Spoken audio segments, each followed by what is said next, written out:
All right, welcome back to Al's Home Kitchen Pizzeria. Today I'm going to show you two different ways to make pizza dough. One is going to be using a food processor, which I normally use. It's the fastest and quickest, easiest way. The other one I'm going to show you how to do by hand in case you don't have this. A little bit of an upgrade today, hopefully in my sound. I did take the advice of my buddy Kyle and got a microphone, so hopefully the sound will be better than in my previous videos. All right, so the first thing we're going to do is we're going to start with the easy way. So I've got a Ninja Professional 1000-watt food processor. It works great. It can handle a large amount of dough. If you don't have a large or a powerful food processor, you might want to go easy on it and maybe try by hand. So for this method, we're just going to start with 27 ounces, which is roughly about 6 cups of flour. I definitely recommend you get a scale and do this by weight. You'll get better results. You'll get the same thing every time.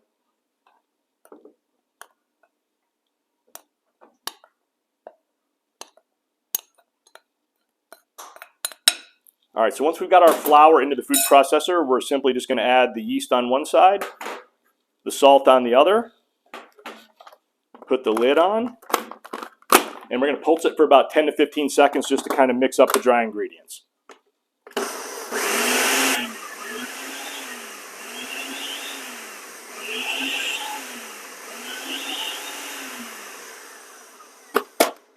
Then it's as simple as taking the lid off, and we're going to add about 16.9 ounces of water. I'll tell you why that amount in just a minute. What I've done is, if you're lazy and you don't want to measure out the water, that's exactly how much you'll get in one of these bottles of water. So I've kind of made my recipe fit this so I don't have to measure out the water. Yep, I'm lazy. All right, so anyway, you add your water in there. You struggle to get the lid on, apparently. There we go. And now we're just going to pulse it, or we're going to actually put this on the dough setting for 30 seconds.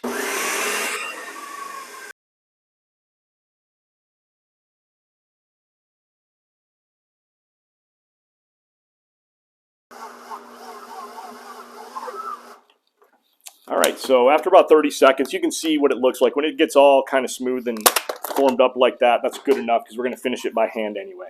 So what we're going to do is we're just going to have a little bit of flour for our work surface. Spread that out. This should just pretty much drop right out. It's not a super wet dough, so it's very easy to work with. Just gently get that off of your blades. I'm using the plastic dough one. You can use the metal blades. Just be careful that you don't cut your fingers.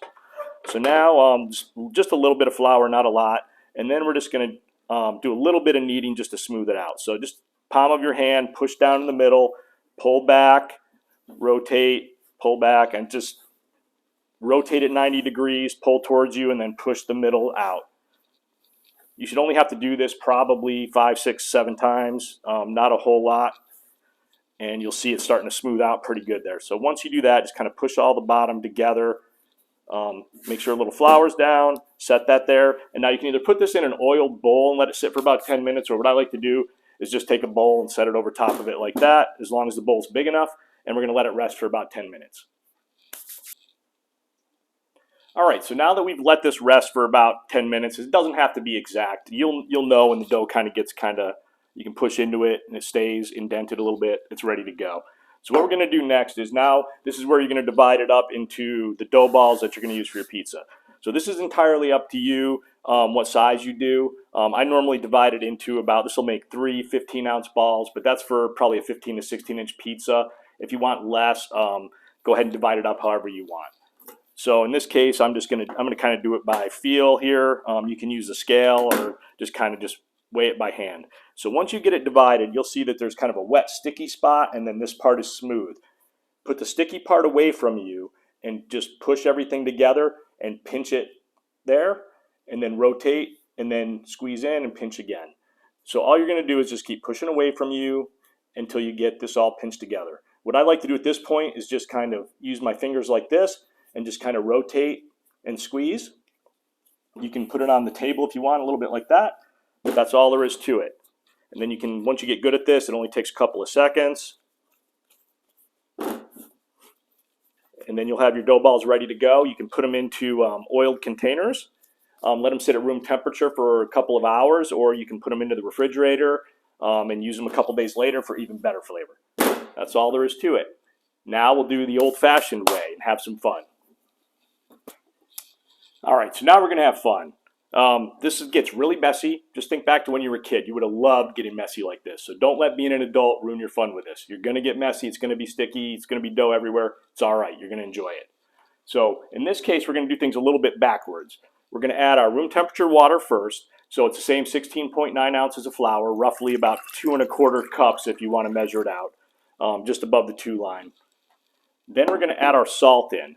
Salt is going to be a ½ ounce, roughly 2½ teaspoons, and we're going to throw that in there.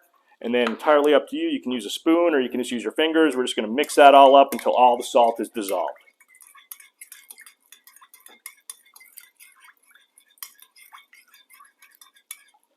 Once the salt's pretty well dissolved, we're going to go ahead and we're going to add in our yeast, which is basically 1 packet. I strongly recommend the Fleischmann's pizza crust yeast. It's got some conditioners in it that make the dough easier to work with, but any instant dry yeast, rapid rise yeast will work fine. It's basically 1 packet of that is what we're going to put in here. And then we're going to add just a little bit of our flour just to give the yeast something to feed on to get started. You'll see sugar used a lot. You don't need to put sugar in unless you want to. And then we're just going to kind of mix that up a little bit. If you want to use a whisk, that will make it a little bit easier to kind of get everything and kind of mixed up, get rid of the lumps.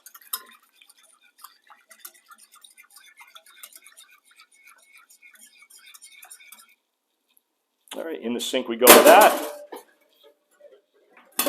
Now the fun begins. So now we're going to go ahead and take our flour and we're going to add it in a little bit at a time. I'm going to do this completely by hand, but you can also do this with a spoon if you want, and just slowly work it in. Just kind of squeeze it together like this. It's going to be lumpy. You're going to see you're going to get all the stuff on your hands. You know, scare your kids with it if you want. It's great.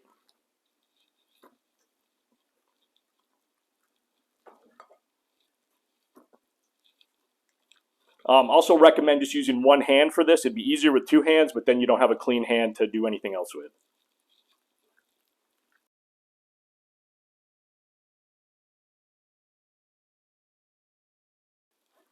Isn't that great? Look at that.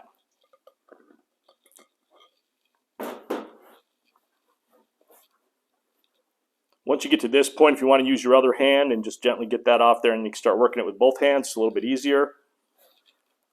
It's going to take a while to get all the flour mixed in. Just be patient. The results will be great. And at any point that you want, when you think it's going to be easier, you can dump this all out onto the work surface, the table, and do it from there. I'm going to give it just a little bit more here. And I'm just kind of rotating and just pinching like this, just trying to get it all to come together. And this is going to start forming the gluten. That's what's going to make the dough able to spread out without tearing. All right, so at this point, I'm just going to go for it. I'm going to dump this mess out on the table. And then I'm just going to slowly kind of start kneading it. Just like we did before. Just pull it towards you, push out with your palm. And when you see these kind of chunks come out, just get them back in as fast as you can and just keep working it.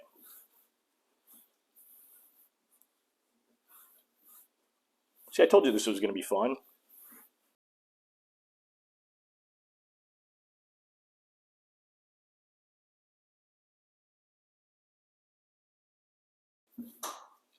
And if you need to, you can have a little bit of extra flour nearby to kind of, you don't want to add too much though and make the dough too dry, but if you need a little bit, just once you get to this point, that's fine. And once you get it formed pretty well like that, I mean, it's not smooth yet, but you've got a pretty good shape there. What I like to do is just cover it. You can use the same bowl if you want. Just cover it and let it sit for a few minutes and then work it again. Perfect time to go wash your hands. All right, so now that we let it rest for a few minutes, it should be a little bit easier to work with. So we'll uncover it again. See, it's still kind of a lumpy ball. Let a little bit of dry flour down here. Get kind of any of the lumps that are there now. It's too late to kind of put those in, so just push them off to the side. Now we're just going to do the same thing. We're just going to pull towards us and just knead it for a few minutes, and you'll see it'll start to be a lot easier to work with. Keep your hands floured at this point, and you won't get that mess you had earlier. And you can see it's starting to form pretty well now. See, all that effort was worth it. But now keep in mind, this is what we did in the food processor in less than 5 minutes, right? So your call. If this is fun for you, go for it. If not, food processor is a lot quicker.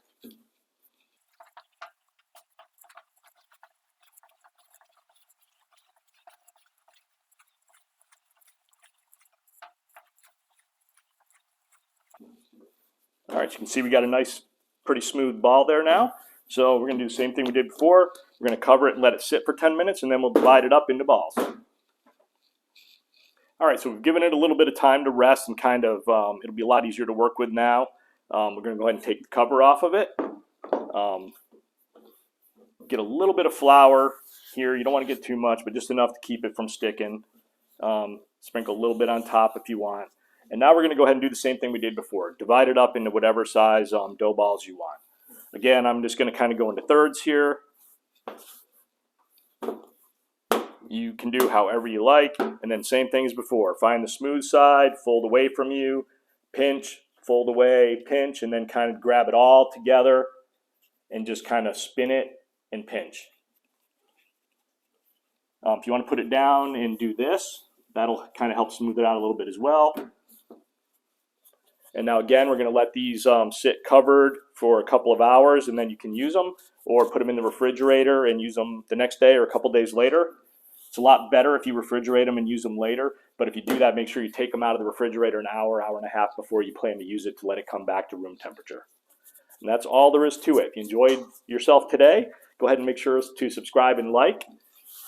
And we'll see you next time at Al's Home Kitchen Pizzeria. Thank you.